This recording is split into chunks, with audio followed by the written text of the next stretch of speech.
तो आदाब, नमस्कार, गुड इवनिंग, सत श्रीकाल। एक बार फिर आप तमाम लोगों का स्वागत है क्राइम तक की कहानी के इस एपिसोड में। उम्मीद है पूरी फैमिली अच्छी होगी, अपना और अपनों का ख्याल रख रही होगी।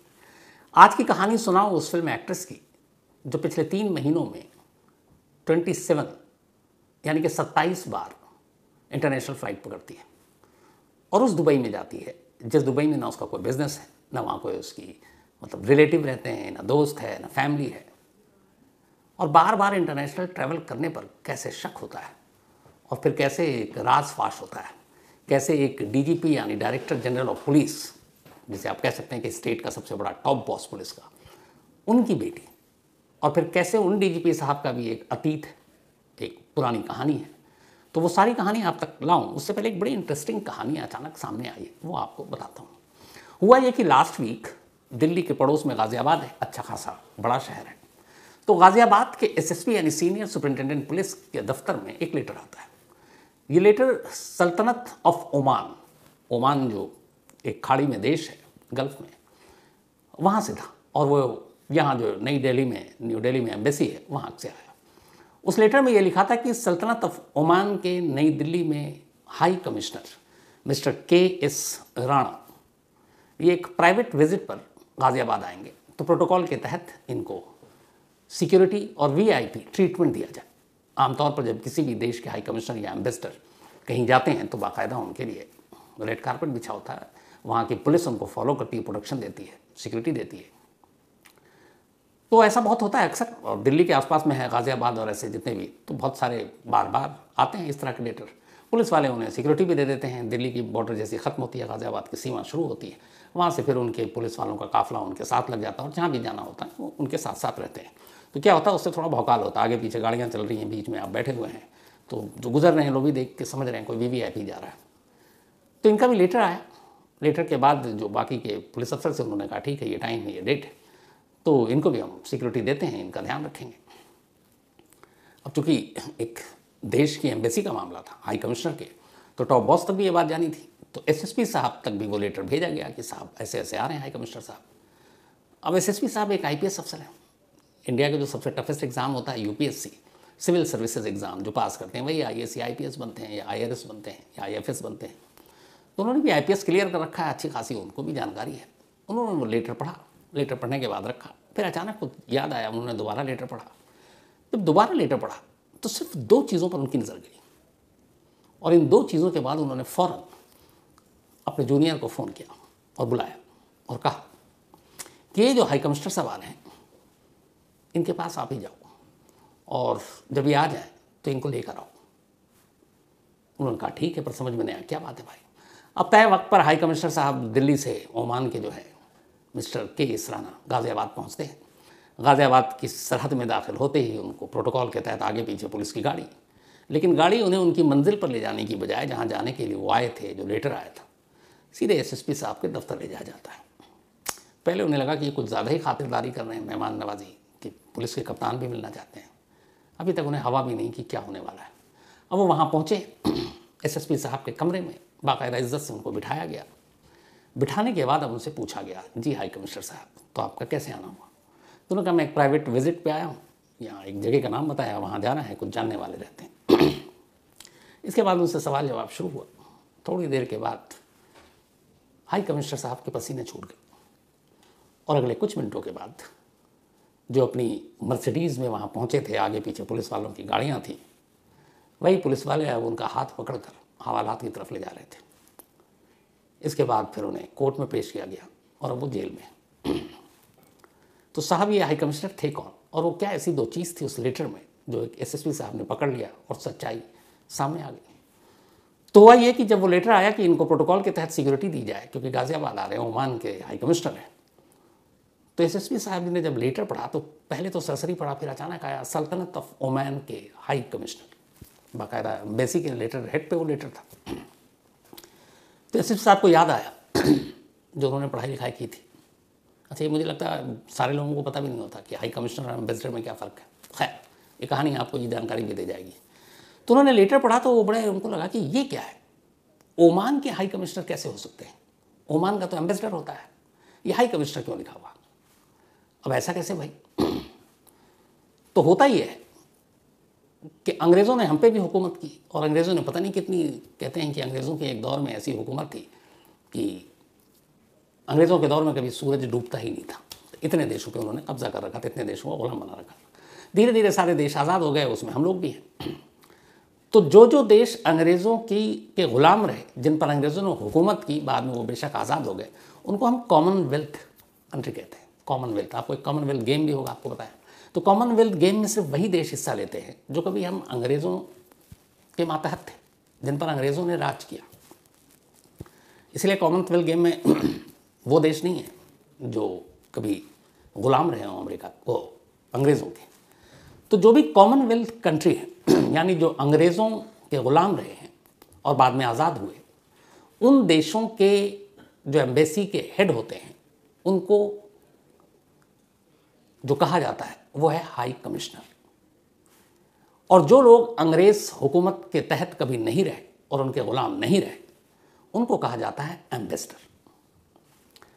तो अब ओमान जो है वो कभी अंग्रेज़ों का ग़ुलाम नहीं रहा। ओमान वो देश है जो अंग्रेज़ जहाँ पर हुकूमत नहीं कर पाए। तो यानी कि ओमान का जो भी एम्बेसी का चीफ होगा वो एम्बेसडर होगा, हाई कमिश्नर नहीं हो सकता। जबकि गाज़ियाबाद के एसएसपी को जो लेटर मिला उसमें लिखा हुआ है कि ये हाई कमिश्नर है। तो पहली चीज़ गलत है। कोई देश इतनी बड़ी गलती नहीं करेगा कि एम्बेसडर को हाई कमिश्नर लिखेगा। तो उन्होंने कहा ओमान का जो हेड है एम्बेसी का, वो हाई कमिश्नर तो हो ही नहीं सकता, तो एम्बेसडर लिखना चाहिए कि एम्बेसडर आ रहे हैं इस ट्रिप पर। तो पहला उनका माथा यहाँ ठनका। दूसरा, वो लेटर डायरेक्ट एम्बेसी से गाज़ियाबाद के एसएसपी के पास आया था। ये दूसरी चीज़ भी चौंकाने वाली थी, इसलिए कि जब भी किसी एम्बेसी के किसी एम्बेसडर या हाई कमिश्नर को दिल्ली की जुरिस्डिक्शन से या दिल्ली की सरहद से कहीं बाहर जाना होता है, किसी और स्टेट, किसी और शहर, तो पहले उन्हें फॉरेन मिनिस्ट्री को इन्फॉर्म करना होता है। फॉरेन मिनिस्ट्री यानी विदेश मंत्रालय दिल्ली में, उस देश की सरकार को। तो एम्बेसी का डायरेक्ट कॉन्टैक्ट होता है फॉरेन मिनिस्ट्री से, क्योंकि उन्हीं के तहत सारे लोग काम करते हैं। तो एक एम्बेसडर या हाई कमिश्नर को एक शहर से दूसरे शहर जाने के लिए विदेश मंत्रालय यानी एक्सटर्नल अफेयर्स मिनिस्ट्री या फॉरेन मिनिस्ट्री कहें, उनको इन्फॉर्म करना होगा। और तब विदेश मंत्रालय यानी कि फॉरेन मिनिस्ट्री उस शहर या उस स्टेट के हेड को लेटर लिखेगा कि ये एम्बेसडर साहब या हाई कमिश्नर साहब फलाने तारीख को इतने बजे आ रहे हैं, तो प्रोटोकॉल के तहत आप इनको सिक्योरिटी कवर प्रोवाइड कीजिए। लेकिन ये लेटर विदेश मंत्रालय से नहीं आया, मिनिस्ट्री ऑफ एक्सटर्नल अफेयर्स से नहीं आया, बल्कि सीधे एम्बेसी, ओमान की एम्बेसी से आ गया। तो एसएसपी साहब को ये भी अजीब लगा, क्योंकि ऐसे लेटर डायरेक्ट एम्बेसी कोई नहीं भेज सकता, दुनिया का कोई भी एम्बेसी हमारे दिल्ली में हो। तो ये दो चीज़ उन्हें खटकी, और तभी उन्होंने जूनियर साहब से अपने कहा कि जब भी हाई कमिश्नर साहब आए ज़रा उन्हें मेरे पास ले आइए। अब जब आए तो उनसे पूछताछ हुई, और पूछताछ हुई तो भांडा फूट गया। पता चला कि ये जो के.एस. राणा साहब हैं असल में एम्बेसडर है ही नहीं, ना हाई कमिश्नर है, ना ओमान से इनका कोई लेना देना है। लेकिन जिस BMW गाड़ी में आए थे उसमें बाकायदा एम्बेसी के वो झंडे, वो सारी चीज़ें लगी हुई थी, चमचमाती हुई गाड़ी थी, वो भी किसी और की थी। ये असल में कई यूनिवर्सिटी के प्रोफेसर हैं, जिसमें उत्तराखंड की यूनिवर्सिटी है, जिसमें राजस्थान की यूनिवर्सिटी है, और उम्र भी करीब 65-66 साल है। रिटायर भी हो गए ये वाइस चांसलर के पद से। लेकिन जब वीसी रहे यानी वाइस चांसलर, तभी इन्हें थोड़ा सा पता चला पद, कद, इसकी गरिमा, या थोड़ा सा वीवीआईपी, आपको सारी चीज़ें मिलती हैं। तो अब अच्छा खासा ये दिल्ली में रह रहे हैं, लेकिन इनके यहाँ शौक नहीं गया वीवीआईपी ट्रीटमेंट का। तब 1 साल पहले इनके दिमाग में आया कि यार यहाँ कौन इतना जानता है, अच्छा वाइस चांसलर रहे हैं तो पढ़े लिखे तो होंगे ही, दिमाग भी है। बस उन्होंने एक खेल शुरू किया। उन्होंने ओमान जैसे देश को पकड़ा, जो वैसे ही इतना बड़ा देश भी नहीं है, ना इतना लोग जानते हैं, और उसके बाद उसके लेटर हेड और ये सारी चीज़ें की। इससे पहले वो मथुरा भी हुआ है हाई कमिश्नर बन के, और वहाँ की पूरी वीवीआईपी सिक्योरिटी और प्रोटोकॉल सब लूट लिया। फिर फरीदाबाद गए, वहाँ भी इन्होंने सब किया, लेकिन वहाँ के पुलिस अफसरों को भनक तक नहीं लगी। शायद उनके दिमाग में था ही नहीं कि हाई कमिश्नर और एम्बेसडर में क्या फ़र्क होता है। लेकिन गाज़ियाबाद के एसएसपी साहब ने पकड़ लिया, और ऐसा पकड़ा कि अब वो खुद पकड़ा गए, और इस वक्त राणा साहब जेल में। सिर्फ 2 गलती, एक एम्बेसडर की जगह हाई कमिश्नर, और दूसरी डायरेक्ट लेटर भेज दिया, जबकि भेजना था वाया फॉरेन मिनिस्ट्री। तो कहानी दिलचस्प थी, इसलिए मैंने कहा कि आपके साथ ये शेयर करूँ। हालांकि वाइस चांसलर थे, इतने पढ़े लिखे, लेकिन फिर भी उनसे ये गलती हो गई। इसलिए कहते हैं कि जब कोई क्राइम करता है तो कोई ना कोई गलती कर ही बैठता है। अब ये तो हो गया हाई कमिश्नर साहब और एसएसपी साहब की कहानी। अब आते हैं आज की असली कहानी पर, जो मुझे आपको सुनानी है। पिछले कई दिनों से सोशल मीडिया पर एक कहानी चल रही होगी, आपने सुना होगा। रानिया राव एक कन्नड़ फिल्म एक्ट्रेस, दिखने में खूबसूरत, कई फिल्मों में काम कर चुकी हैं, और अभी सुर्खियों में है। सुर्खियों में है इसलिए कि इनकी पहचान इस वक्त एक स्मगलर के तौर पर है। लेकिन उनसे ज़्यादा कहानी उनके पापा की चर्चित है इस वक्त, वो ज़्यादा सुनी सुनाई जा रही है। उनके पापा डीजीपी रैंक के पुलिस अफसर हैं, मतलब डायरेक्टर जनरल ऑफ पुलिस की रैंक के, और ये बड़ा पोस्ट होता है किसी भी स्टेट का, जो टॉप बॉस होता है। जैसे भी मैंने कहा गाज़ियाबाद के जो एसएसपी, तो वो उस गाज़ियाबाद शहर के कप्तान है। कप्तान का मतलब ये होता है लीडर।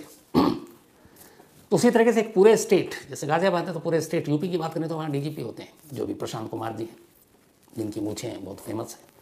तो सेम वैसे ही एक डीजीपी कर्नाटक के, और वो डीजीपी रामचंद्र राव जी की बेटी है, रानिया राव। हालांकि सौतेली बेटी है, क्योंकि जो शादी की तो ऑलरेडी पहले वो किसी और की, मतलब माँ तो वही थी लेकिन पिता कोई और थे।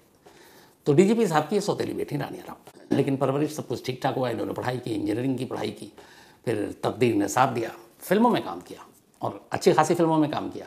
कन्नड़ फिल्मों की एक ठीक ठाक मतलब एक्ट्रेस। इनकी अगर कुछ फिल्म की बात करें तो एक माणिक की फिल्म है जिसमें जाने माने सुपरस्टार सुदीप हैं, उनके साथ फिल्म में काम किया। इसके अलावा एक वगाह फिल्म है, विक्रम प्रभु के साथ काम किया। फिर एक में लीड रोल इन्होंने किया था एक्टर गणेश के साथ। तो ये सारी फिल्मों में भी काम किया, लेकिन फिर बाद में इन्होंने एक आर्किटेक्ट से शादी कर ली और ठीक ठाक जिंदगी अपनी बेंगलुरु में गुजार रही थी। फादर डीजीपी रैंक के अफसर थे। तो ये सारी चीज़ें अपनी जगह थी। तो हुआ यह कि कुछ वक्त पहले डीआरआई यानी कि डायरेक्टरेट ऑफ रेवेन्यू इंटेलिजेंस, राजस्व खुफिया निदेशालय, एयरपोर्ट पे जो भी लोग आते हैं, जो ट्रैवल करते हैं, बहुत सारे पैसेंजर आपने देखा होगा, कुछ ग्रीन चैनल से गुजर जाते हैं, कुछ नॉर्मल गुजर जाते हैं, जिनके ऊपर शक होता है, कस्टम वाले और भी लोग देखते हैं। हर पैसेंजर के आने जाने के पूरे रिकॉर्ड भी होते हैं। तो ये महसूस किया गया कि बेंगलुरु एयरपोर्ट से रानिया राव बार बार दुबई आ रही हैं और जा रही हैं। मतलब उन्होंने 15 दिन में ही 4 चक्कर काट लिए। फिर जब पिछले रिकॉर्ड खंगाले गए उनके ट्रैवल के, तो पता चला 3 महीने में 27 बार दुबई होकर आ गई। अब 3 महीने में 27 बार, कोई मतलब 1 महीने में 9 बार एवरेज। तो डाउट तो होगा कि इतना ज़्यादा ट्रैवल क्यों। फिर ये हुआ कि भाई आप जब जाते हैं तो आपको रीज़न बताना पड़ता है, आप इमिग्रेशन में कौन है, क्या है, क्यों है। तो पता चला वहाँ इनका कोई बिजनेस भी नहीं है, वहाँ इनके कोई रिलेटिव भी नहीं है, वहाँ कोई इनके दोस्त भी नहीं है, और भी कोई ऐसा काम धंधा है नहीं। तो जब कुछ नहीं है तो एक बंदा या बंदी बार बार दुबई जा रही आ रही है, चक्कर क्या है। तो अब डीआरआई की नज़र रानिया राव पर पड़ी। रानिया राव को ये बात से अनजान। इसके बाद अब तय हुआ, अच्छा रानिया राव जब जाती थी तो एयरपोर्ट पर इन्हें वही अपने हाई कमिश्नर साहब जैसा, इनको प्रोटोकॉल के तहत वीवीआईपी ट्रीटमेंट मिलता था। मतलब कोई तलाशी नहीं, सीधे आप गुजरिए, सीधे जाइए, सीधे निकल लीजिए, कोई रोकने वाला भी नहीं एयरपोर्ट पे। क्यों? क्योंकि भाई डीजीपी साहब की बेटी है, और उनके साथ बाकायदा वो पुलिस की वैन में आती थी, गाड़ी में, साथ में वर्दीधारी एक कांस्टेबल होता था, और कांस्टेबल आता था तो अब एयरपोर्ट पे भी तो सारे वही फोर्सेस के लोग हैं, सीआईएसएफ हालांकि तैनात रहती है। लेकिन अब ये है कि भाई ये अपने स्टेट के डीजीपी रैंक के अफसर की बेटियाँ है, तो कौन तलाशी लेगा, कौन क्या करेगा। तो सीधे आती सीधे जाती, कोई चेकिंग कोई तलाशी नहीं, और 27 चक्कर काट चुकी। डीआरआई को शक हुआ। इसी के बाद डीआरआई ने इसी 3 मार्च को ये तय किया कि नहीं कुछ तो गड़बड़ है, और इस बार रानिया राव को रोकेंगे, और दुबई से आने पर, क्योंकि यहाँ से जाने में तो कोई ऐसा है नहीं, दुबई से वापसी में ही कुछ गड़बड़ होगा, तो रोकेंगे और तलाशी लेंगे। अब वो फ्लाइट से 3 मार्च को बेंगलुरु के एयरपोर्ट पर उतरती हैं। जब उतरती हैं और बाहर जाने लगती हैं तो डीआरआई के लोग अचानक आते हैं, कहते हैं मैडम थोड़ा चलिए, आपसे कुछ पूछताछ करनी है। तब तक वो कांस्टेबल भी वहाँ पे आ चुका था। वो कहता है कि तुम जानते हो ये कौन है? ये डीजीपी साहब की बेटी है। डीआरआई वाले कहते हैं कोई बात नहीं, बस हमें थोड़ी सी कुछ पूछताछ करनी है। उसके बाद वो ले जाते हैं। उसके बाद तलाशी ली जाती है। जब तलाशी ली जाती है तो उनके कमर के बेल्ट और जैकेट से सोना छन छन कर बाहर निकलता है, और उस सोने का कुल वेट था, वजन 14.8 kg, और इसकी कीमत थी 12 करोड़ रुपए। अब 12 करोड़ का सोना रानिया राव के कमर से, बेल्ट से, जैकेट से बाहर, रानिया राव हक्की बक्की। उधर कांस्टेबल भी अब निकल लिया, क्या करे। अब उसके बाद पुलिस उन्हें लेकर उनके घर पहुंची बेंगलुरु के। जब घर पहुंचती है तो घर से मिलता है उनको और करीब 2 करोड़, 2.25 करोड़ के जेवर सोने के, और इसके अलावा अराउंड 2.5 करोड़ रुपए कैश घर से। तो 12 करोड़ के गोल्ड तो एयरपोर्ट पे पकड़े, और लगभग 5 करोड़ मान लीजिए घर से कैश और गोल्ड में, तो 17 करोड़ कुछ घंटों में डीआरआई ने बरामद कर लिया। अब सवाल ये था कि एक डीजीपी रैंक की बेटी ऐसा क्यों कर रही है। अब उससे पूछताछ शुरू हुई तो पूछताछ शुरू हुई तो अब तक की जो कहानी सामने आई है वो ये है कि रानिया राव पहले ट्रैवल किया करती थी, शौकिया, दुबई भी जाती थी, और अक्सर जब वो जाती है एयरपोर्ट पर तो उनके फादर की जो ऑफिशियल गाड़ी है पुलिस की वो उन्हें एयरपोर्ट पे छोड़ती, सीधे अंदर, कोई तलाशी नहीं, कुछ नहीं, बल्कि उल्टे सैल्यूट पड़ता क्योंकि साथ में पुलिस वाले होते, और फिर वो जाती हैं और फिर रिसीव करने के लिए भी पुलिस वाले जाते और आते। इसी बीच में कुछ लोगों की नज़र पड़ी और उन्होंने देखा कि यार ये तो बड़ी वीवीआईपी तरीके से एकदम मूवमेंट है इसकी, एयरपोर्ट पे कोई तलाशी नहीं, आने जाने में कुछ नहीं। इसके बाद धीरे धीरे अब रानिया को जाल में फांसने की कवायद शुरू हो गई। फिर ये हुआ कि उससे लालच दिया गया और कहा गया कि देखो तुम्हारे फादर की वजह से तुम्हारी तलाशी तो होती नहीं है, पुलिस वाले खुद तुम्हारे साथ होते हैं, पुलिस की गाड़ी में तुम आती है एयरपोर्ट और जाती भी हो, तो दुबई से हमारे गोल्ड है, बस उसको तुम पहुंचा दो, हर खेप पे तुम्हें पैसे मिलेंगे। दुबई में और इंडिया में गोल्ड का रेट थोड़ा फ़र्क है, और एवरेज एक बार में रानिया राव वहाँ से गोल्ड करीब 15 kg लेकर आती थी, 15 किलो के आसपास। तो अगर 15 kg लाती थी उसका मतलब एक ट्रिप में उसे अराउंड 51-52 लाख पैसे मिलते थे। हर गोल्ड मतलब जितने केजी उसके हिसाब से उसका फिक्स था, तो लगभग एक ट्रिप पे 50 लाख रुपए आराम से, सीधा साधा अच्छा सौदा था। यहाँ से जाना भी फ्री, वहाँ से आना भी फ्री, और गोल्ड रोकने वाला को है नहीं एयरपोर्ट पे क्योंकि पिताजी डीजीपी है। तो ये धंधा चल पड़ा। 3 महीने में 27 बार रानिया होकर आ गई, लेकिन बस गड़बड़ी हुई कि बार बार आना जाना वो डीआरआई की निगाहों में आ गई। और अब ये हुआ कि जब इस कांस्टेबल को पकड़ा गया, क्योंकि हर बार अब डीआरआई और एयरपोर्ट के सारे स्टाफ ने बताया कि भाई वो जब भी आती थी तो ये होते थे, कहते थे डीजीपी साहब का हुक्म है कि उनकी बेटी है कि इनको ठीक से प्रोटोकॉल के तहत भेजा जाए, तो इनकी तलाशी वलाशी भी नहीं होगी। अब डीजीपी साहब का नाम आया। डीजीपी साहब जो है इस वक्त वहाँ कर्नाटक पुलिस हाउसिंग कॉरपोरेशन के डायरेक्टर जनरल है, पुलिस डीजीपी रैंक के ही है। तो अब यहाँ सवाल आया कि क्या डीजीपी साहब भी इस साजिश में इन्वॉल्व है और इस धंधे में, इस स्मगलिंग के पेशे में वो भी इन्वॉल्व है। जब बेटी को गिरफ्तार किया गया तो बाप से भी पूछताछ हुई। उन्होंने कहा हमें तो जब मीडिया में पहली बार खबर आई तब पता चला। बट सवाल ये है कि फिर वो बार बार एक ख़ास पुलिस वाले को ही एयरपोर्ट अपनी बेटी के साथ क्यों भेजते थे और ये कहते थे कि ये डीजीपी की बेटी है। इस पुलिस वाले ने भी बयान दिया, जो बार बार एयरपोर्ट पे रहता था, कि मैं जब भी शुरू में आया हूँ तो पहली जब भी शुरुआत के जितने दिन भी आया हूँ तो मुझे रानिया राव ने नहीं कहा था कि वहाँ एयरपोर्ट चलना है और अंदर ये करना। मुझे डीजीपी साहब ने बुलाकर फ़ोन किया और फिर बुलाया और कहा मेरी बेटी एयरपोर्ट जा रही है, कोई तकलीफ़ ना हो, और सीधे इसको एकदम प्रोटोकॉल के तहत VVIP treatment, no security check, nothing, और तुमको ले जाना, और फिर वापस जब आएगी तो तुमको लेकर आना है। तो अब डीजीपी का ये कहना है अपने ही एक पुलिस वाले को, तो ये शक तो होता कि कहीं डीजीपी मिले हुए तो नहीं है। इसीलिए फिलहाल इन डीजीपी साहब को छुट्टी पे भेज दिया गया, क्योंकि अभी मामले की इन्वेस्टिगेशन जारी है। लेकिन अब जब बेटी का पोल खुला तो फिर बाप की भी पुरानी फाइलें खुलनी शुरू हो गई। तो ये पता चला कि एक बार जब ये आईजी हुआ करते थे, इंस्पेक्टर जनरल ऑफ पुलिस, और शायद मैसूर की तरफ कहीं रेंज में पोस्टेड थे, तो हवाला का एक मामला आया, और उस हवाला के मामले में इन्होंने एक बस में खबर मिली कि हवाला के पैसे और कुछ चीज़ें जा रही हैं, तो उन्होंने अपनी टीम के साथ दबिश डाली और करीब 2 करोड़ 20 लाख रुपए बरामद हुए। लेकिन जब कोर्ट में जमा किया गया कि कितने की इस दबिश में, छापे में पकड़ा गया, तो वो दिखाया सिर्फ 20 लाख 2 करोड़ गायब। अब जिसके पैसे थे, जिसके जेवर थे, जो सारी जमा किया गया था, वो पहुंच गया कोर्ट। बोला माई बाप ठीक है, जो भी है हमारा, आप हर्जाना देने को तैयार हो, लेकिन पकड़ा तो 2 करोड़ 20 लाख का, यहाँ दिखा रहे हैं 20 लाख 2 करोड़ कहाँ गए। तो उस 2 करोड़ का इल्ज़ाम इन्हीं डीजीपी साहब जब आईजी थे तब लगा, मामला बड़ा उछला। फिर उस वक्त कहते हैं जो कर्नाटक के चीफ मिनिस्टर थे, उन्होंने साफ साफ आदेश दिया था कि इनको सस्पेंड कर दो और इंक्वायरी बैठाओ। लेकिन इनकी पहुंच बहुत ऊपर तक है, सस्पेंड हुए नहीं, कुछ हुआ नहीं, बल्कि उनका तबादला ज़रूर हो गया सिर्फ, और कुछ नहीं हुआ। तो ये दाग उनके ऊपर पहले रहा है। और अब सीधे सीधे बेटी 14 दिन की जुडिशियल कस्टडी में भेज दी गई है, और पुलिस ये जांच कर रही है कि इनके पीछे पीछे कौन कौन से और रैकेट है, कौन कौन से लोग हैं। लेकिन इसमें ऑर्गेनाइज्ड गैंग की अभी तक बात कम आ रही है। ये आ रही है कि चूंकि रानिया राव को एयरपोर्ट पर इस तरीके का वीआईपी ट्रीटमेंट लेते हुए देखा गया कि तलाशी नहीं होती, तो कुछ लोगों की नज़र पड़ी, उन्होंने कहा चलो अपना धंधा चमकाते हैं इसी के ज़रिए। तो उसको एक सवारी के तौर पर इस्तेमाल किया। हर ट्रिप में उससे कहा इतना हम तुम्हें गोल्ड देंगे, तुमको पहुँचा देना है। और चूँकि कोई तलाशी होनी नहीं थी तो वो गोल्ड लाती रही। अब गोल्ड एक तय सीमा से ज़्यादा भारत के अंदर लाना, उस पर आपको ड्यूटी लगती है, टैक्स लगता है, और ये चुराना जुर्म है, इसके लिए सज़ा भी है। और फिर अब तो ये भी है कि इसमें ईडी भी, इन्फोर्समेंट डायरेक्टरेट भी घुस गई है, क्योंकि फॉरेन का मामला है, गोल्ड का मामला है, पैसे से जुड़ा हुआ मामला है। तो अब ये मामला अभी थोड़ा लंबा जाएगा, पूछताछ चल रही है। लेकिन एक एक्ट्रेस कन्नड़ फिल्म की, और उसका ये सच, और उससे भी बड़ा ये कि फादर के पद का, फादर के रौब का एक क्राइम में इस्तेमाल, हालांकि नई बात नहीं है। हमारे देश में वो, जैसे हम दिल्ली में एक मुहावरा है, यहाँ हर दूसरा आदमी वीवीआईपी है। आप किसी से कुछ लड़ाई झगड़ा होना तो आप पूछो तो कहता है अभी तू मुझे जानता है कि नहीं जानता, बस इतना ही। या फिर ये कि अभी तू मेरे बाप को जानता है। ये यहाँ का नॉर्मल है। जो दिल्ली के लोग हैं वो बेहतर समझ सकते हैं, और भी इसके आगे बातें होती हैं वो मैं कह नहीं सकता हूँ। तो ये है, आज से नहीं है, तो शायद यही वजह है कि ये सारी चीज़ें हुई।